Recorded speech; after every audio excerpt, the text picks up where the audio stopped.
Yo, uh, y'all know the drill. Raise your hand. I'll work my way down the line. Michael, we'll start with you. Hey there, Gio. So the last time Syracuse came to play y'all in Keenan, it was the COVID season with no one in the stands, and I remember you had a pick in that game. I mean, when you grab that pick, you're probably just instinctively expecting like this big crowd pop or something like that, and it's just totally dead. Just like what was that moment like? What was that game like?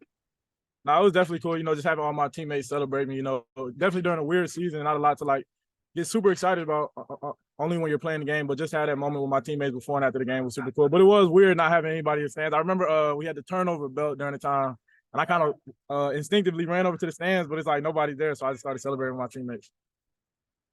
Coming out the next season when there were fans in the stands, like sellouts, did it just feel like there were more than usual? Like was it did it hit you even more after that season of having no fans? Yeah, I mean, even during that season, because I remember they started to lift some of the restrictions off. I think Florida State was the first week we kind of had like a big restriction lifted off, where I think they had a couple thousand fans in the stadium, and even then, like going into Florida State, it was super loud, wasn't even filled up. So it was just like each week, just progressively getting more and more. It was definitely different, but we obviously enjoyed it. Thanks, man. Luciana. Hey Gio, hope you're doing well and thanks for your time.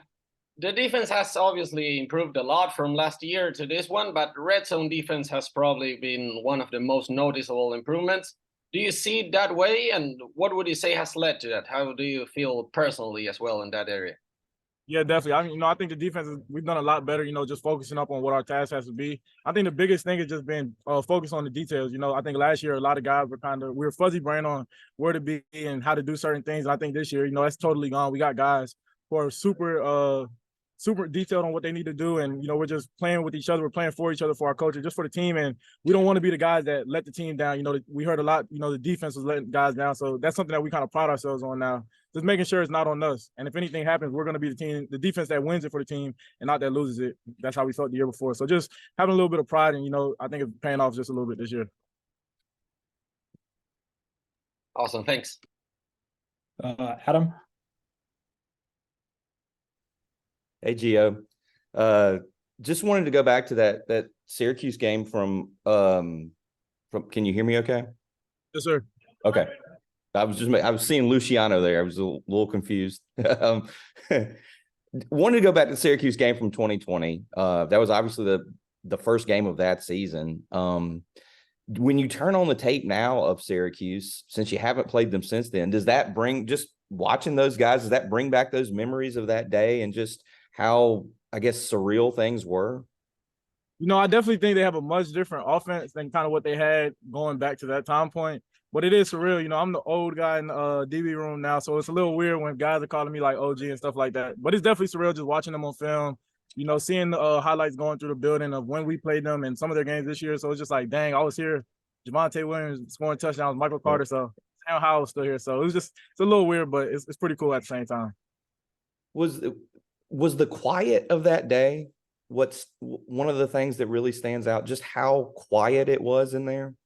Yeah, I don't even know what I expected going. I can't remember. I'd be lying if I told you I remember, but it was super different. Like it was like nothing I've experienced before. Obviously, I went to a small high school and it was loud. It was not super loud, but it was better than that. So I just think it was super weird. Not even having people on the sideline. It was just a weird environment. But I think we made the most of it. I think the team had a lot of good vibes, good energy. So it was pretty fun at the same time. Thank you, man. Jeremiah.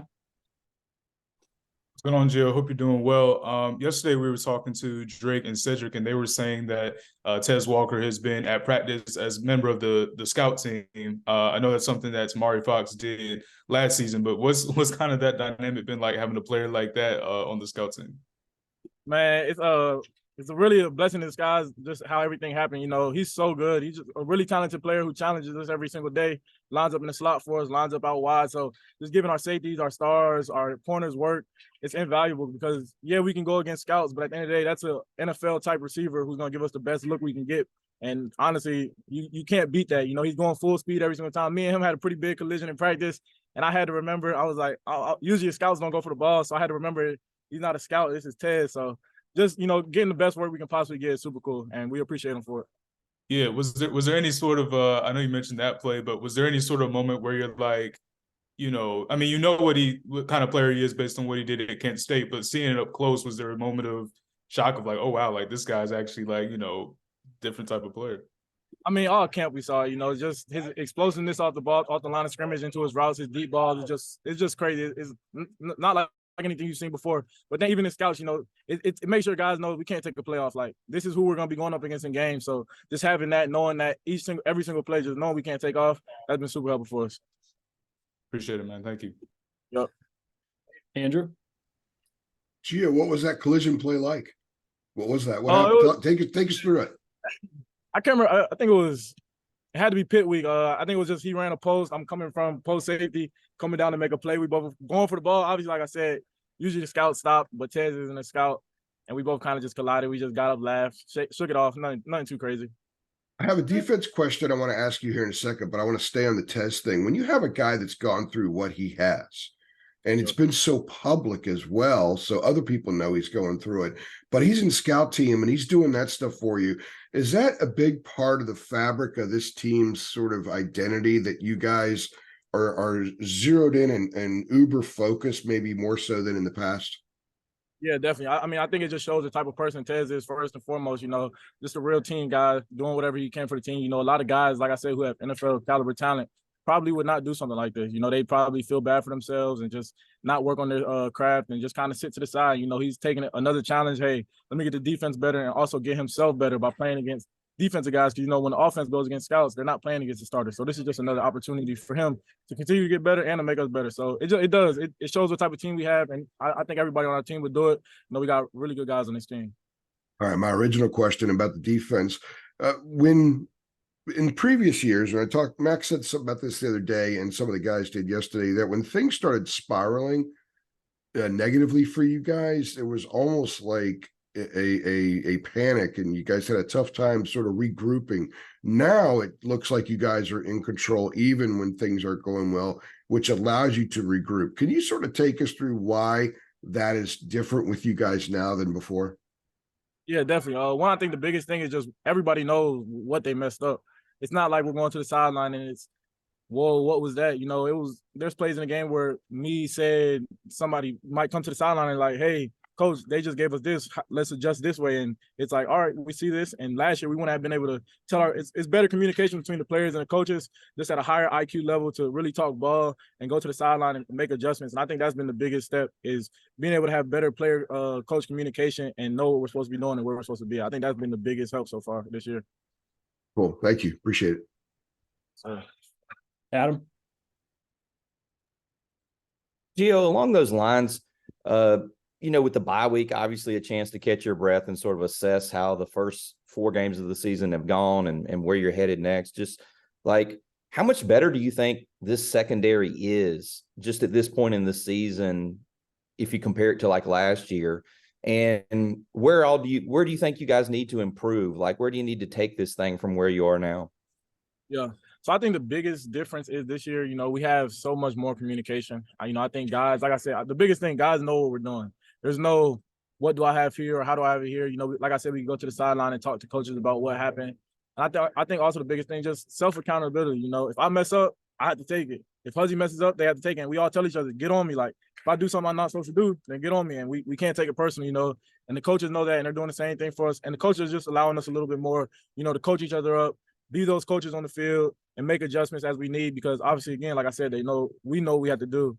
And just from last year, you know, I think our biggest issue, you know, first year in any defense is going to be pretty challenging. First year in anything is going to be pretty challenging. You know, it's pretty hard to pick something up the first day. There's so many different concepts and things that certain coaches want. You might get one coach wants it done this way, another coach wants it done this way. And your brain still takes some time to flip those things. So I think this year our biggest jump has been, we know exactly what the coaches want. So if anything messes up, it's on us, and we got to take accountability for it.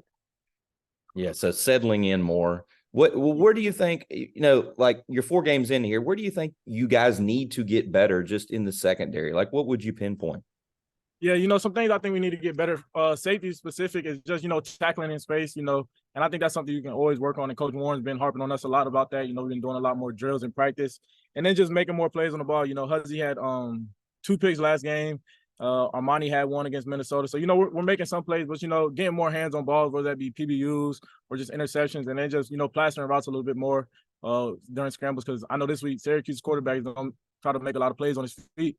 So just when he scrambles and receivers play scramble drills, just plaster our routes and just stay on guys. Thanks, man. Appreciate it. All right. Last one. Jeremiah, wrap us up. Yeah, Gio, at that cornerback position, Marcus Allen is somebody that hasn't given up, too many big plays, hasn't been picked on necessarily in game. So I guess 4 games into this season, kind of taking on that role of a full-time starter. What do you make of, the way that he's been able to play so far and kind of, his contribution to the defense? Yeah, man. Since Marcus has gotten here, he's done a great job of just playing with a certain energy and effort. And he plays that way every single way. We kind of joke on him in the locker room for how excited he gets when he makes a play. He doesn't really have a celebration. He just flails his arms everywhere. But that's the energy we need. He's done a really good job of getting in the film room, learning the plays, and just doing what he's supposed to do. Being that leader in the corner room. He's not the oldest, but he does have, out of the corners we have now, pretty much the most experience in this defense. So he's done a really good job, and it's helped us a lot. You mentioned his leadership. Would you say he's a pretty vocal leader? Is that how it kind of manifests itself? Yeah, so I wouldn't say he's the stern, like, hey, you go here type leader, but he leads by example, and I don't think there's anything wrong with that. He's a playful guy, like he's always laughing, always joking around. I think that's good for a room, when things can be so serious in football, having that guy who works hard and does everything right to be able to calm the mood and, laugh and joke a little bit. That's pretty cool. Awesome. Thanks, Gio. Thank you, guys. Appreciate it. All right, Jeremy.